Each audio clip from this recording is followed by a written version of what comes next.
setting the task and for everyone's time coming along. I don't know, sometimes I'm not sure if everyone's had enough of online meetings, or occasionally it seems to still work and we get a good turnout. So thanks, because I know it's a lot to ask for people to give up their time to discuss this. I mean, our involvement obviously is on behalf of our trade unions, both Unison, all Unison Unite and the GMB are three trade unions who are actively involved in social care and representing social care workers. And we work to bring them together to help coordinate the work that they do, the campaigns that they've got on the ground, and also as a national lobbying organisation, that's really what we try to take forward. Now, the National Care Service, we're at a very pivotal stage with it, so I'm really welcome the opportunity to chat about this tonight. And I think that we've all got a responsibility, if we've got an interest in this, to speak to as many people about it as we can, because not everyone's aware that this is actually happening and what the outcomes may be, and at the moment it's very unclear, but we do have an opportunity to try and shape those outcomes. And I think that's why it's the most informed we can be, the more questions, and the wider the networks we can get this information out to. It's really important just now. If we take a step back and just think a little bit about, what we mean by care, how we think about it and how we discuss it, I think that's really important, because when we're looking to develop policy, the language around it's really important. In care, I mean, Craig's already mentioned, it's something that we all experience, in our own lives, our families at different stages or ages. And, sometimes people temporarily or long-term need help or assistance or support. But also we all know care workers. Everyone on this call probably has a care worker as a neighbour, a family member, or someone in their community that they know as a care worker. And we see care workers in our communities all the time, in and out of people's houses, delivering care, and all too often very, very essential care, which can be literally life-saving at times. So it supports people to live well and to live independently at home. And I think that it happens in our communities, I'm always the kind of sense, in the background. People, it's not always that visible, but it was very visible when we think about COVID, and particularly during lockdowns, when there was so few people around in our streets, but the people that were there day to day were some of our very frontline workers, whether it was our cleansing workers or indeed our carers. They were the people that you saw still out and about in our communities. And that was also when it exposed so badly how much that infrastructure was both necessary, but also very, very broken and fragile. There's been years of austerity, which have meant that there has been a lack of funding in public investment in Scotland, and particularly through our local authorities. And that is nowhere is more clear than in social care. And the patchwork of how councils go about delivering that care, a mixture of themselves, the third sector and the private sector, and I'll come back to them later. But care isn't just about a service. It's not just about providing a service. It can't just be transactional. It's about human contact and it's about relationships. So when we think about it in its deepest sense, it's much more important than just servicing somebody in the way that the free personal care is categorised in Scotland. It's task-based. It's about a very small number of tasks that allow someone to potentially, are supported at home. But it doesn't reflect what care actually means and what it could be in its very best of forms. I say when we discuss care, we often think of it as problematic. We talk about it as seen only as a cost often when we talk about this in policy terms. It's a problem to the taxpayer, it's a problem to society, to the council, and even sometimes it's on an intergenerational level where people talk about how this is difficult for young people to carry the burden of care as the larger potential tax-paying population. So it's spoken about negatively and often as a burden, or it's spoken about in crisis. There's a crisis in social care, and it makes it just sound like it's too difficult to sort out, and people tend to walk away from the problem. But this, I think, has also impacted on the development of the National Care Service. We recognise that there are huge problems.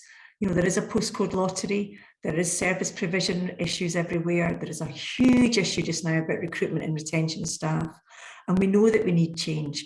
The recruitment and retention of staff, that could be solved by paying people better wages, by investing in workers' terms and conditions, by making sure the simplest things, that their mileage is covered properly. We've got carers just now that are saying that they actually can't afford to take their car to work, and they're now going on to walking shifts because they can't afford the fuel to drive their cars around. So there are things that could be done now by Scottish Government. They don't have to wait on for a National Care Service to improve the terms and conditions of care, the care workforce just now, which would go a long way to easing the burden in the system and the strain that's there just now. No, we share a vision of a National Care Service because we think that there are lots of benefits you could have from that. We have one that actually values workers, that takes a human rights approach to service users and delivers high quality care. But this is miles away from what we've got in front of us just now.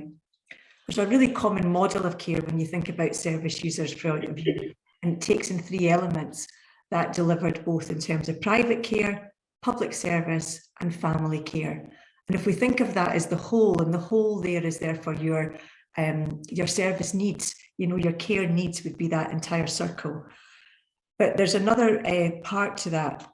Was one slice, gets smaller, the other bits have to get larger to fill your care needs. And what we're seeing is gaps, huge gaps. There's a big number of hours across Scotland just now in unmet care needs, because local authorities just can't buy in the provision that they need to actually meet service users' needs. And therefore, we've also got a backlog of people not coming out of hospital and going home with the support that they need in place. So there's a knock-on effect.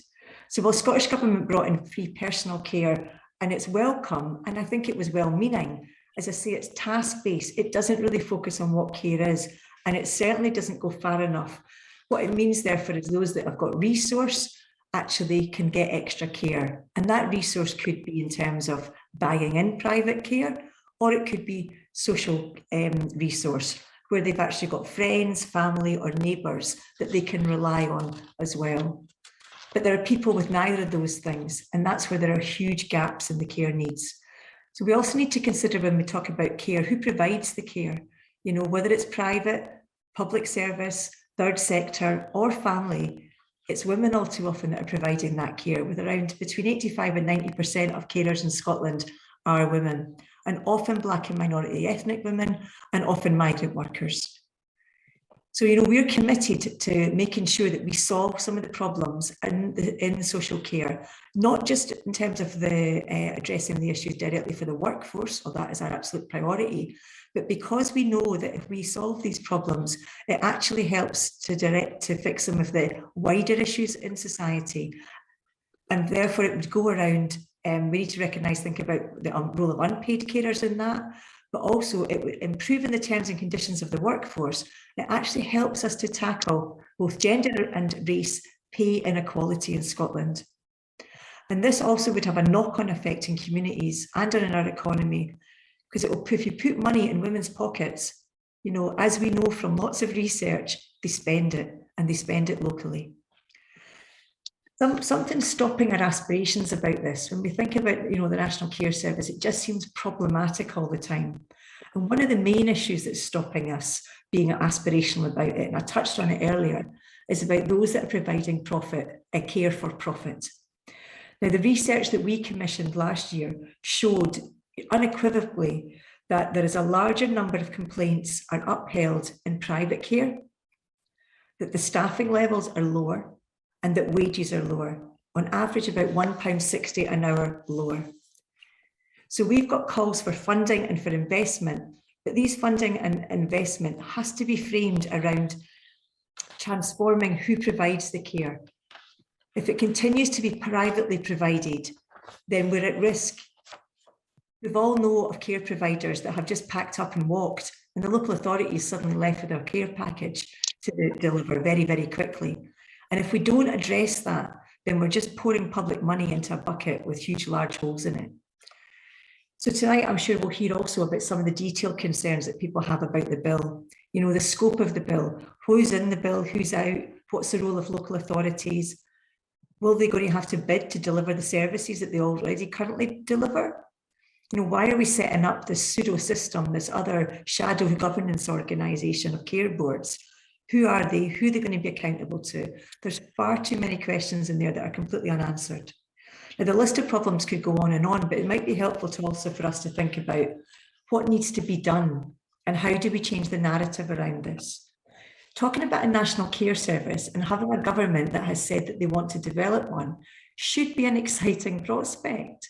You know, this should be a really exciting conversation to be having about how do we go about designing a national care service when we've not quite got a blank check, certainly not, we've not even got a blank page, but we've got a starting point, which is a commitment from government to do something different.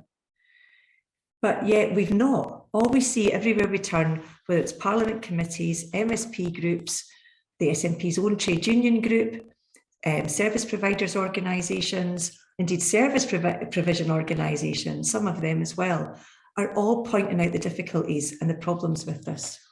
So what we want to do is try and build a coalition around that. That's why we've worked with Commonweal and other partners to try and bring more people together so that we can begin to say, how do we build a coalition to say that the bill in its current form is not fit for purpose and has to be stopped just now, so that we've then got time to go away and to engage properly, to think properly about what the workforce needs, how we can go about resolving some of the issues, and how we can work in detail with government and with advisors to begin to put together a care service with certain assurances in it.